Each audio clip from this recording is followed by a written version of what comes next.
The MCSA qualification, or Microsoft Certified Systems Administrator, is an ideal training program for anybody looking to get into network support.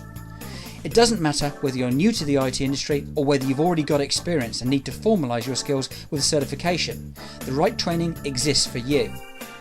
During your research, you will come across companies that reduce costs by not upgrading their courses to the latest Microsoft versions. Stay away from these. You'll only experience problems in the exams. If you're learning from an out-of-date syllabus, it makes it very difficult to pass.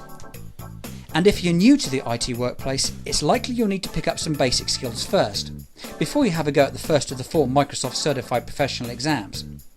Find a provider that's able to tailor your studying to suit your needs. You should be able to discuss this with an advisor to sort out what's the best way forward for you. Let's be honest, individual job security really doesn't exist any longer. Most companies will get rid of workers if things get tight.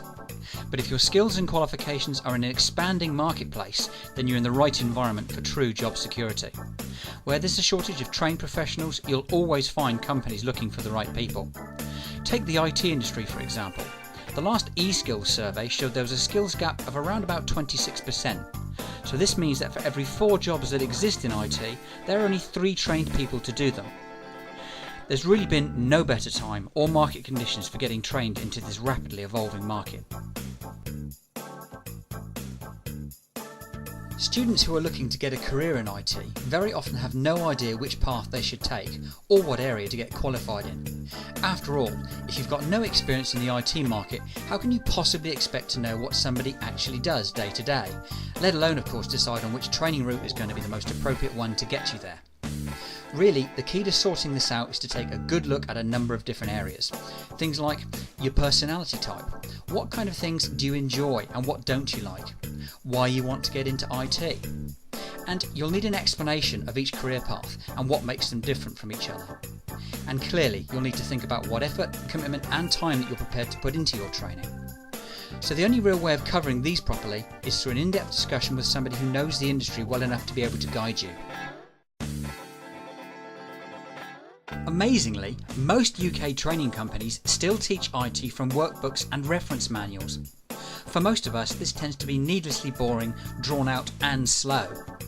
Psychologists who've looked at learning tell us that we remember a lot more if we involve all of our senses, and if we get practically involved in what it is we're studying.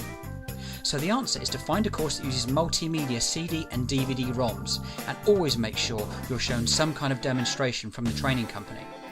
Your training materials should include videos of the instructors, live demonstrations and slideshows, and they should always have interactive labs for you to practice what it is you've learned. It's generally best to avoid training that's purely online. You want actual physical CD or DVD-ROM course materials so that you can use them whenever and wherever you want, and you're not totally reliant on your broadband connection.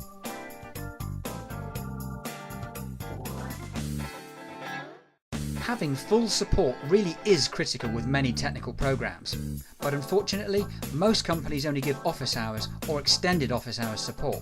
Very few of them go late into the evenings or at weekends. So find training where you can receive help 24/7 at any time of day or night, and make sure it's direct access to the tutors, not just some messaging system, because it'll slow you down if you have to keep waiting for calls back during office hours. Only true 24/7 round-the-clock live support really delivers for proper technical certification. You'll find that in-centre workshop days are often sold as a big benefit by many companies, but if you talk to most of the students who've used them, they'll tell you the opposite's true.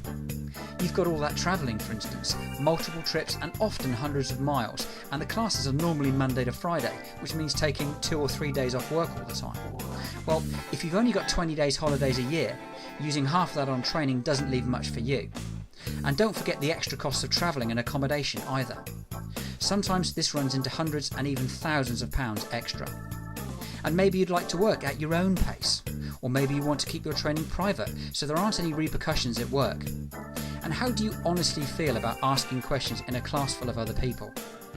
All these reasons and more are why it's much simpler to watch and learn from pre-filmed classes, taking them when it's convenient for you and not someone else. You can redo the modules as many times as you want, and there's no need to take notes because you've already got the lesson. Quite simply, you'll save time, hassle and money. Always look for authorised exam preparation materials as part of any technical training package. It's very easy to get thrown by practicing exam questions that don't come from official sources. Often, the way questions are phrased can be quite different, and you need to be ready for this. And always test your understanding with quizzes and simulated exams before you take the real thing. You'll be far more confident and much more likely to pass. Offering exam guarantees is a popular sales gimmick at the moment, but if you examine the small print, you'll find out what's going on. Obviously, the exams aren't free, you are paying for them. They've just been included in your package price, which means of course that you're paying for them up front. Now you should know that a lot of profit is made by companies charging their exam fees at the start, and then hoping that you won't take them all. And they also control when and how often you can take that exam. They'll only allow a retake once they're completely satisfied that you're going to pass, otherwise they're losing that extra profit.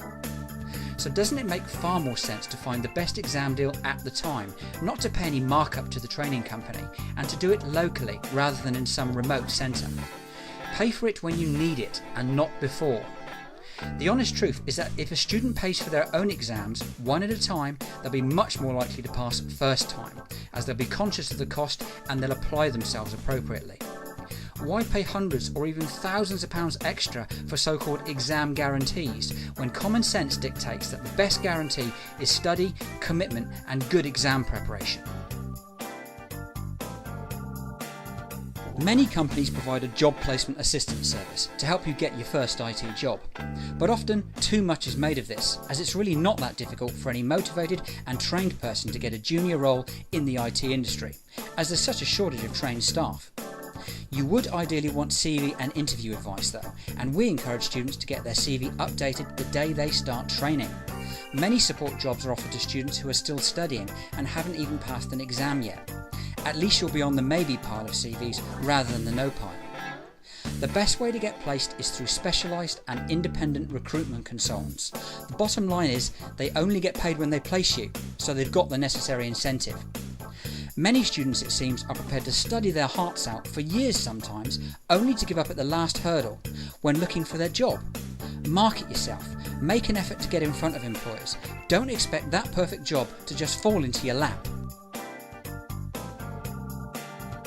Take a good look at the certifications that you're considering. Make sure they're all current and commercially required. Don't bother with courses that lead to unknown in-house type certificates. Only the fully recognised accreditations from the major players like Microsoft, CompTIA, Adobe and Cisco are really going to mean anything to employers. One question that often comes up is why should we get commercial certification rather than traditional academic qualifications that you get through schools, colleges or universities? Well, essentially industry recognises that gaining the proper accreditation from the likes of Microsoft, CompTIA, Cisco or Adobe is far more effective and specialised, saving both time and money. Commercial certification concentrates on the actual skills that are required, together with an appropriate level of background knowledge, rather than going into the depths of background detail that academic courses can often get bogged down in. The bottom line is, recognised IT certification provides exactly what an employer needs. It says what you do in the title. For example, the Microsoft Certified Professional Qualification in Windows XP Administration and Configuration. So, an employer just needs to identify exactly what they need and what certifications will fulfill that need, which of course makes it much simpler for them, and that's why they prefer it.